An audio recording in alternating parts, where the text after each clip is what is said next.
제75차 최고위원회 회의를 개최합니다.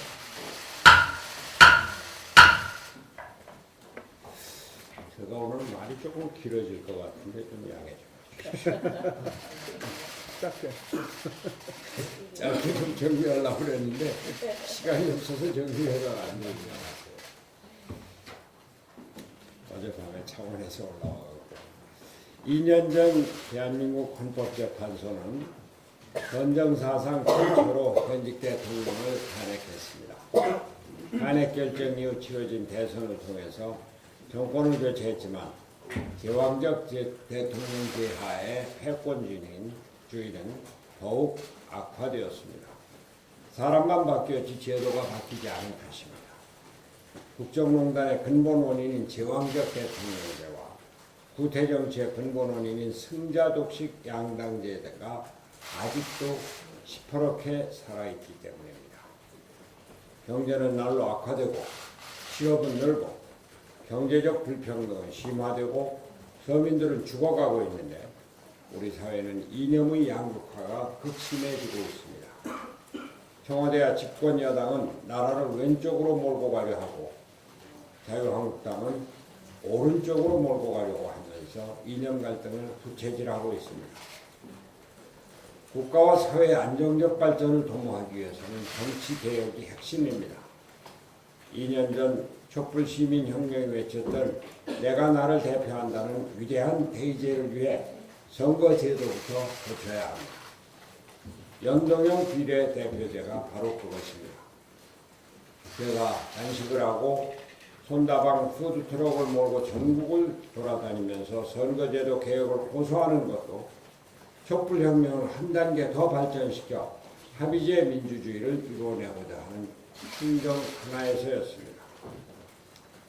오늘 아침 바른미래당, 민주평화당, 정의당의 당대표와 원내대표, 정개특위 간사들은 휴합을 하고 앞으로 여당과 협의를 해야 되겠습니다만 연동형 비례대표제 확립을 확고하게 하기로 결의를 했습니다.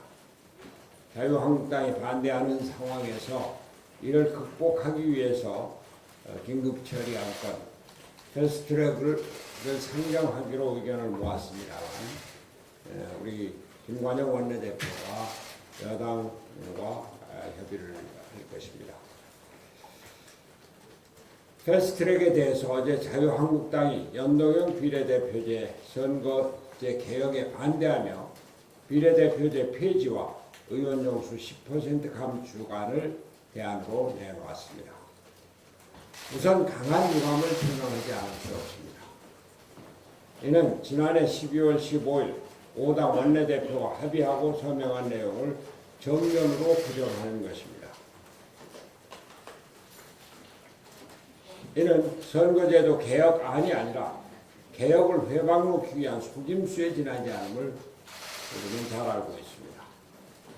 정치를 혐오하는 국민의 마음을 교묘히 이용한 포퓰리즘일 뿐입니다. 약속 파기 행위를 덮으려는 속임수에 지나지 않습니다. 그러나 분명히 말씀드리건대 비례대표는 헌법사항입니다. 헌법 제41조에 국회의원 선거구와 비례대표제 기타 선거에 관한 사항은 법률로 정한다고 명시되어 있으면서 비례대표제가 헌법사항임을 분명히 하고 있습니다. 자유한국당의 원내대표는 헌법을 부정하는 발언을 하신 겁니다. 더구나 자유한국당은 선거법 관련해서 패스트트랙 추진을 의회 쿠데타로 규정하고 의원 총사퇴로 국회 문을 닫겠다고 엄포를 놓고 있습니다. 한 발 더 나아가 선거제 개혁을 위한 여야 4당을 향해서 인민민주주의 또는 좌파 독재 등의 용어를 쓰면서 이념적 프레임까지 덧씌우고 있습니다. 이런 대응 방식이라면 자칫 좌파 독재 척결이라는 이념적 프레임을 걸고 국회 문을 닫은 채 거리로 몰려나가려고 할지도 모르겠다는 생각이 듭니다. 자칫 선거법 패스트트랙 반대 투쟁을 전당대회 후에 잔존해 있는 당내 분란을 분산시키기 위한 정치 투쟁의 수단으로 이용하려 할지도 모를 일입니다.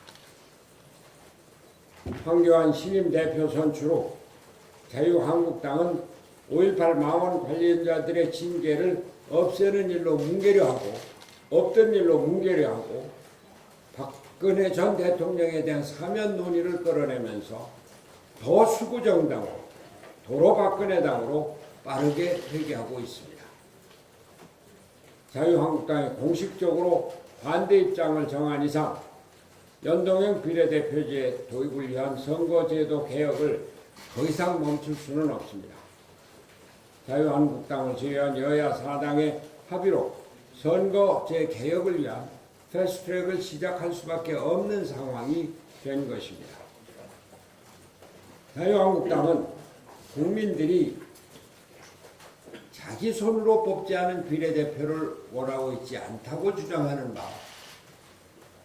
이것이 국민들에게 먹혀 들어갈 수 있는 사정이 있는 것은 사실입니다.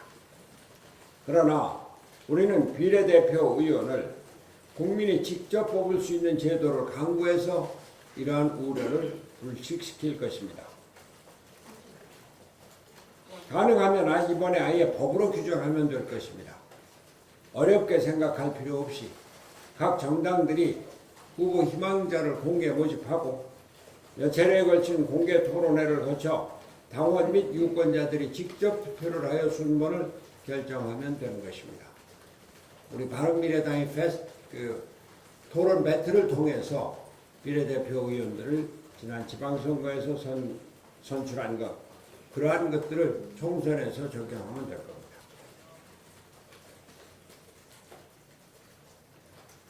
정치 선진화의 첫 단추는 공천 방식의 선진화가 될 것이고, 우리는 이것을 실행해서 민주주의 발전에 기여할 것입니다. 우리 바른미래당부터 해나갈 것입니다. 우리는 민주주의를 발전시키고 의회가 민생과 경제를 책임지는 제도를 확립하기 위한 의회민주주의, 제왕적 대통령제를 극복하고 합의제 민주주의를 확립하기 위한 연동형 비례대표제를 확립하기 위한 결연한 의지로 대처할 것을 국민 앞에 다짐합니다. 한 가지 더 말씀드리겠습니다. 어제 봄비를 맞이해서 아주 새로운 봄 기온을 맞이했고, 무엇보다도 오랜만에 미세먼지 없는 걱정 없는 주말을 보냈습니다. 당연하게만 생각했던 푸른 하늘, 맑은 공기가 정말 소중하다는 사실을 다시 한번 느낄 수가 있었습니다. 하지만 안심할 때가 아닙니다.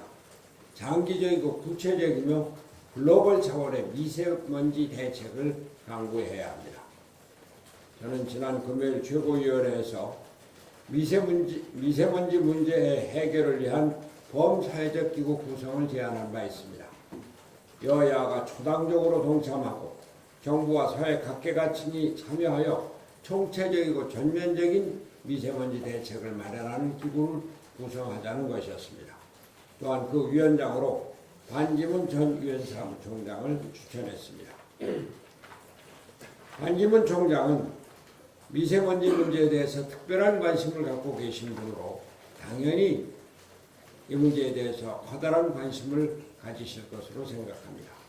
문제는 정부의 대응 자세입니다. 정부가 정말로 미세먼지 문제를 심각하게 받아들이고 해결할 의지가 있다면 이제는 결단해야 합니다. 금년 2월 15일부터 미세먼지 대책 특별법이 시행되어서 국무총리 산하에 미세먼지 특별대책위원회가 구성되게 되어 있지만 그것만으로는 불충분합니다.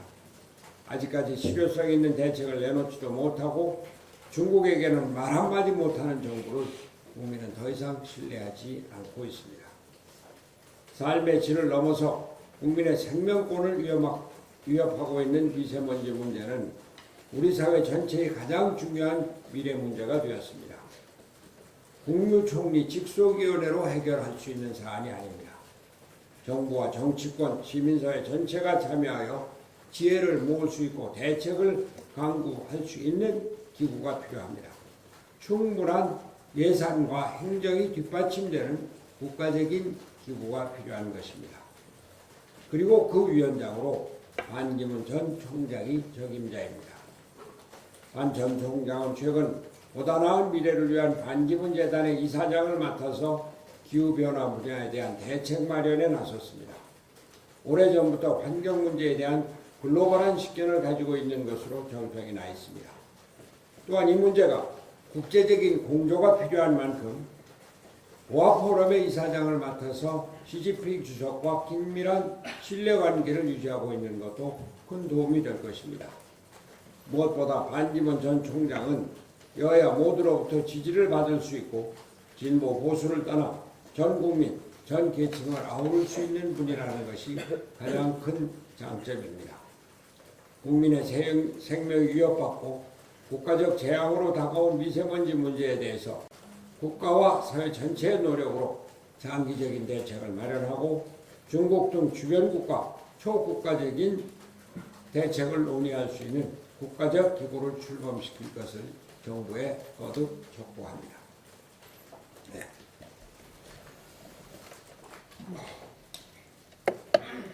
네, 바른미래당은 지난해 12월 여야 5당이 합의해서 국민 앞에 내놓은 선거제도 개편 합의 내용을 지키기 위해서 그동안 많은 노력을 했습니다. 하지만 한국당의 의도적인 시간 끌기로 합의 내용은 휴지 조각이 됐습니다. 바른미래당은 한국당에게 자체적인 선거제도 방안을 내놓고 조속한 협상에 임할 것을 2달 넘게 지속적으로 재촉해 왔습니다. 그동안 한국당은 아예 반대를 위한 반대만을 하면서 노골적으로 선거개혁 논의를 지연시켰습니다. 그러다가 어제 한국당은 의원 정수를 10% 줄이고 비례대표 의원을 없애자는 의견을 뒤늦게 내놓았습니다. 야 3당이 패스트트랙을 내세우자 성급하게 내놓은 졸속안입니다. 또 선거제 개혁을 무산시키려는 반대를 위한 반대입니다. 탄핵에 책임있는 정당이 선거법 개정을 촉발시킨 사표 방지를 통한 민의의 반영 취지에도 어긋나는 안입니다. 포퓰리즘에 기대어서 패스트트랙을 방해하려는 정략적 제안입니다. 또 헌법에 위반해서 기득권 확보를 하고자 하는 더 확장해놓은 안일 뿐입니다. 정치는 신뢰가 근본이 되어야 합니다. 국민 앞에서 한 약속은 어떤 일이 있어도 지키려는 노력을 해야 합니다. 지금 한국당이 보여줘야 할 모습입니다. 오늘 아침 바른미래당, 민평당, 정의당 3당의 당대표, 원내대표, 정개특위 간사들이 모여서 논의를 했습니다. 선거법에 관해서 자유한국당의 의사를 확인한 이상 패스트트랙을 진행하고, 다만 패스트트랙의 대상이 되는 법안과 구체적인 내용에 대해서는 오늘과 내일 중으로 집중적으로 협상할 것을 합의하였습니다. 조속한 협상을 통해서 단일안을 마련해 나가도록 하겠습니다. 패스트트랙은 법안을 통과하는 것이 아닙니다. 법안 처리를 위한 시작 단계일 뿐입니다. 저는 이 패스트트랙 절차를 밟는 것이 선거제도 개편 합의를 위한 여야 협상을 본격적으로 촉발하는 계기가 되기를 바랍니다. 한국당은 이제라도 선거개혁 논의에 적극적으로 임해야 할 것입니다. 반대를 위한 졸속적인 방안이 아니라 국민이 바라는 연동형 비례대표제를 놓고 진지하게 협의해 나가야 합니다. 약속을 지켜야 합니다. 분명한 의지를 가지고 진지한 협상에 나설 것을 다시 한번 촉구합니다. 이상입니다.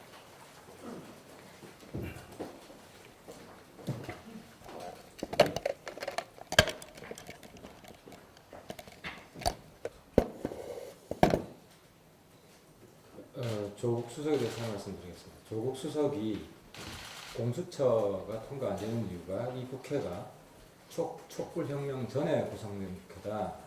즉 촛불국회가 아니라 적폐국회이기 때문에 통과 안 된다는 취지의 발언을 했는데요.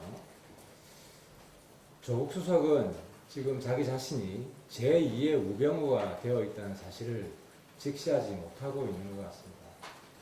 조국 수석은 본인이 더 이상 촛불혁명의 주체가 아니라 촛불혁명의 대상이 되었습니다. 조국이 아니라 조병우가 된 것입니다. 조국 수석은 자기가 청와대 민정수석이 된 이후에 벌어진 일들을 반성부터 해야 됩니다. 블랙리스트가 등장했고 민간인 사찰 의혹이 생겼습니다. 심지어 낙하산 인사들에 대해서 면접 질문을 사전에 유출했다는 권력형 채용비리 사건까지 터졌습니다. 한번 촛불을 들었다고 해서 영원히 촛불이 되는 것이 아닙니다. 스스로 혁신하지 않으면 적폐가 되고 조국이 조병우가 되고 만 것입니다. 조국 수석은 국회 탓하기 전에 본인이 더 이상 개혁의 대변자가 아니라 개혁의 대상이 되었고 촛불혁명이 대상이 되었다는 사실부터 반성하시기 바랍니다. 여가부에 대해서 한 말씀 드리겠습니다. 문제가 되었던 여가부 방송 가이드라인 이 책자는 위법 가이드라인임이 확인이 되었습니다. 여가부가 직권남용에서 제작한 위법 가이드라인이었고요. 방송 심의를 담당하는 방송심의기관인 방송통신심의위원회조차도 몰랐던 일이었습니다. 이낙연 총리는 즉각 여가부의 직권남용 위법 가이드라인에 대해서 감사를 실행하시기 바랍니다. 이 위법 가이드라인이라는 사실은 본 의원의 질의로 밝혀졌습니다. 원래 방송 프로그램에 양성평등 문제를 심의하는 기관은 여성가족부가 아니고 방송법에 의해서 방송심의위원회입니다. 그래서 저희 의원실에서 방심위에 여가부와 함께 성평등 방송 안내서 이 책자를 제작했느냐고 질의를 했더니 방심위 답변은 그런 사실이 없다는 것입니다. 방심위에서는 여가부와 이 정권 출범 후 3년 동안 한 번도 협의한 적이 없다는 답변을 보내왔습니다. 그럼에도 불구하고 여가부에서는 마치 방심위하고 상의해서 작성한 것처럼 여기에 방송심의에 관한 규정을 구체화한 것이다. 30조를. 이런 식으로 이 책자에, 가이드라인 책자에 적어놓고 있습니다.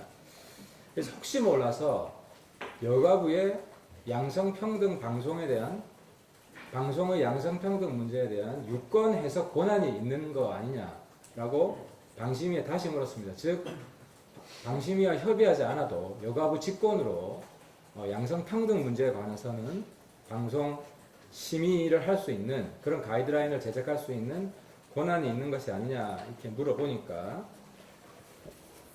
유권 해석 권한이 없다는 겁니다. 양성평등 유권 해석 권한은 방심위의 구인의 심의위원들에게 있다. 따라서 여가부가 직권으로 양성평등 심의에 대한 규정을 제작하는 것은 명백한 직권 남용이라는 것입니다.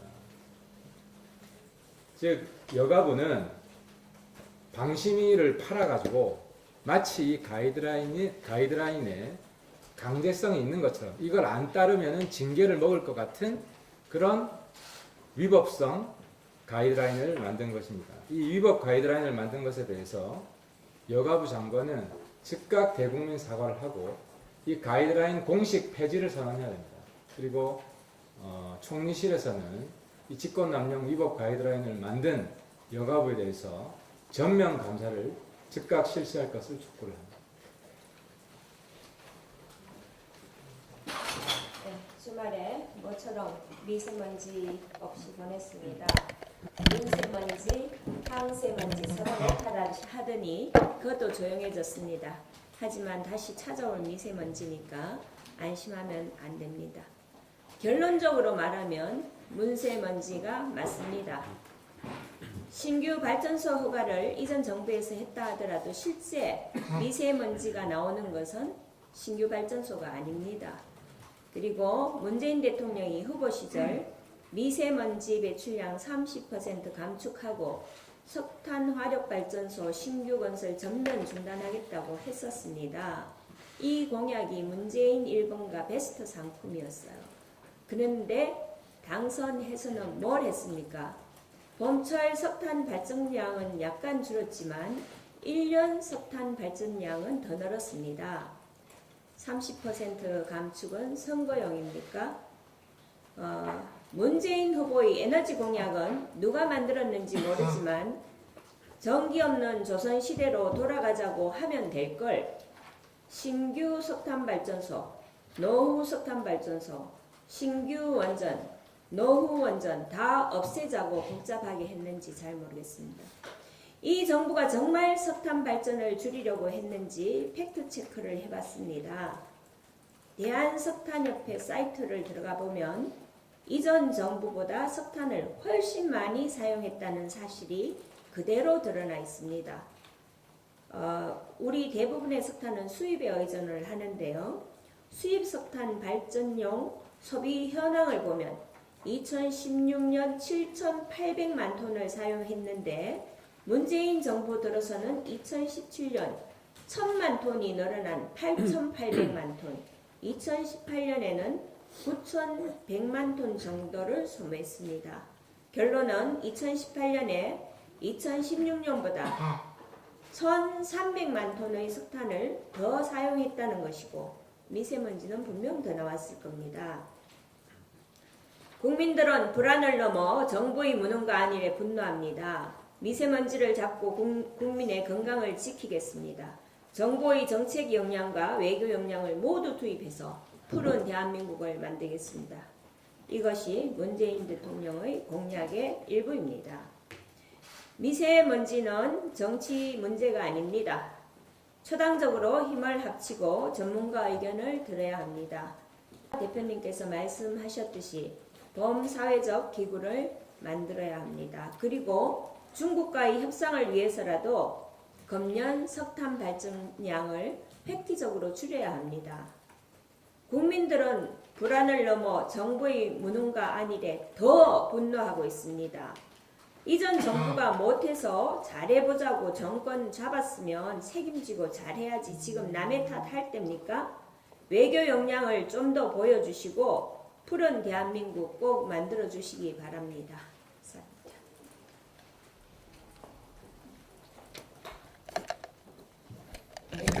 오늘 전두환 전 대통령이 강제 법정에 섭니다.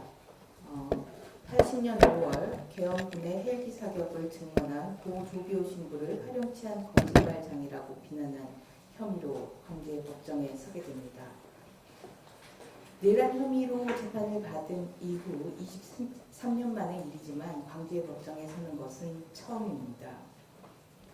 이번 광주법정 출석은 5.18 희생자와 광주 그리고 국민들 앞에 진심 어린 사과와 더불어 참여할 수 있는 마지막 기회입니다. 전두환 씨는 그간 관련 재판에서 사건 검토를 이유로 재판을 미뤘고 보령이라 광주까지 가기 어려우며 광주에서 공정한 재판을 기대하기 어렵다는 이유로 재판부 이전과 관할 이전 시청을 잇따라 했습니다. 또 알츠하이머병에 걸렸다는 이유로 독감 때문에 등의 이유로 비협조적인 태도였습니다. 이런 태도로 보아 큰 기대를 할 수는 없습니다. 하지만 간절한 심정으로 전직 대통령으로서 역사와 피해자 앞에서 진심 어린 사과를 하는 모습을 보여주기를 다시 한번 촉구합니다. 소아용 인공혈관에 대해서 말씀드리겠습니다. 소아신장 수술에 쓰이는 인공혈관 제도가 바닥나서 보건복지부와 식품의약품안전처가 미국 고사를 방문해 가격을 개선할 테니 공급을 재개해달라고 요청하겠다고 밝혔습니다. 이는 예고된 사태였습니다. 2017년 공급사가 보험 수가가 낮다는 이유로 공급 중단을 예고했습니다. 하지만 당시에 보건복지부는 인공혈관에 대한 건강보험 수가 인하는 과도한 유통 마진과 건강보험 재정 건전화를 위한 사후 관리의 일환이라고 소통을 마다했습니다. 그 이후에도 김용익 건강보험공단 이사장은 의약품과 치료재료, 보험수가 등에서 낭비적 요소와 누수 원인 등을 찾아 큰 틀에서 제도 개선을 하겠다는 목표를 그대로 유지해 왔습니다. 또한 이는 문재인 케어를 원활히 추진하기 위함을 밝혔습니다. 문재인 대통령을 위한 문재인 케어일 뿐입니다. 환자를 위한 건강보험 제도를 마련해야 하는데 문재인 대통령을 위한 이런 문재인 케어는 환자들에게 필요한 의료 서비스와 품질 좋은 의료기기 제공이 어려워지는 상황을 초래합니다. 이번 소아용 인공혈관 사태를 보면 잘 알 수 있습니다. 바른미래당은 환자를 위한 건강보험 제도를 위한 노력을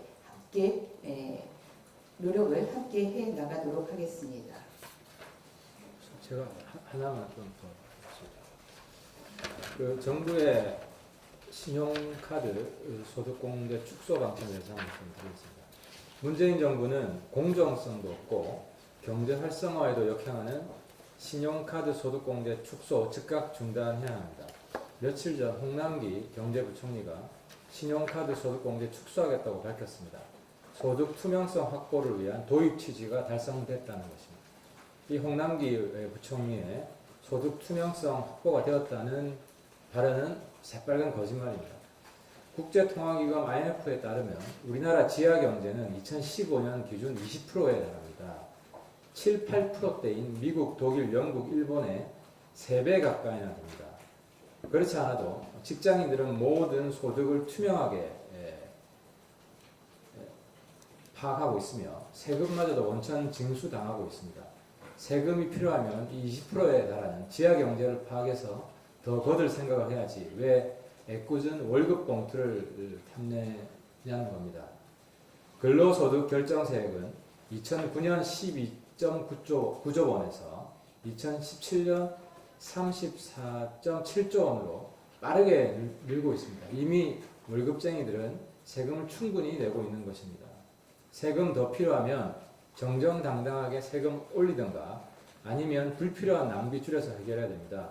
힘없는 월급쟁이와 불쌍한 자영업자 등골 빼먹는 정책은 당장 중단하기 바랍니다.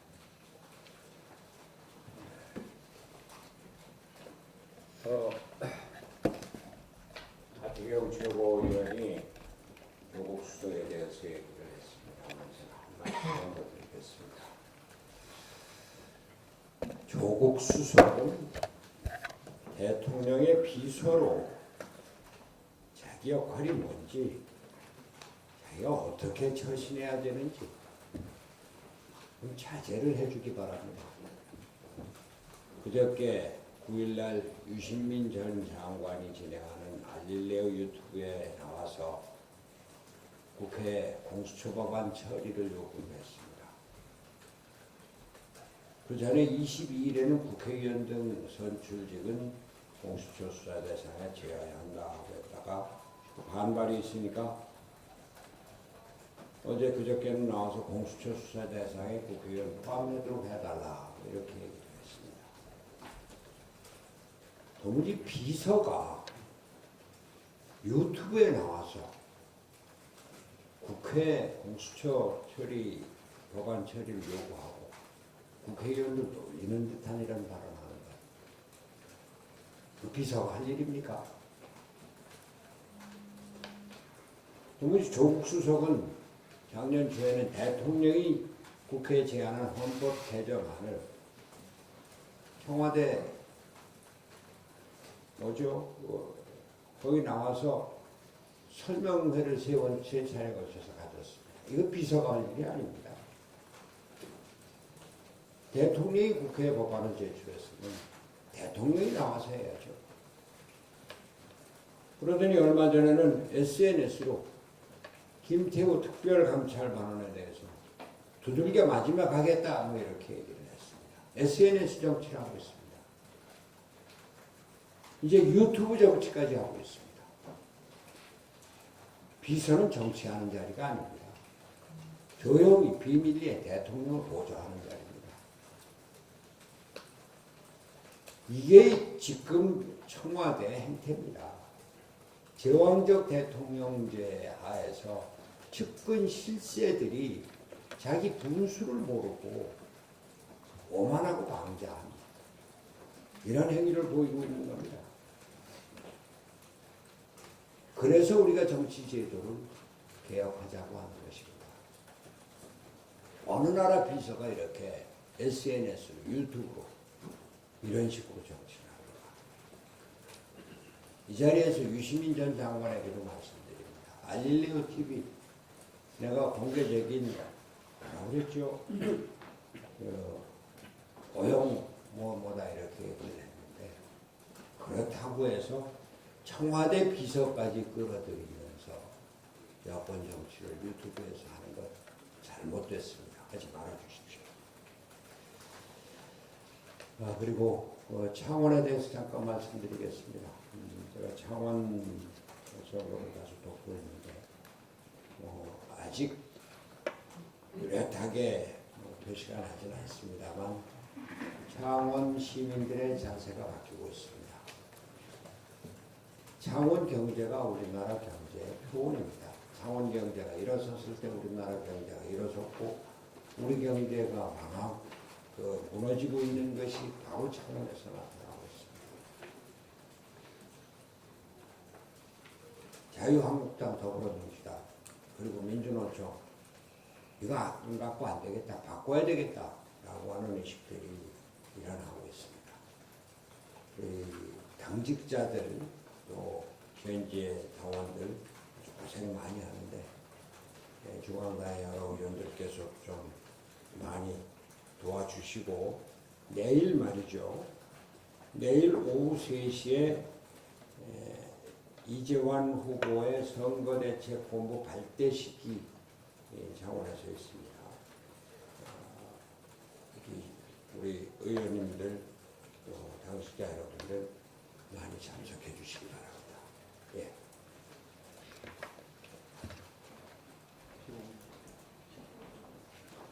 회의를 비공개로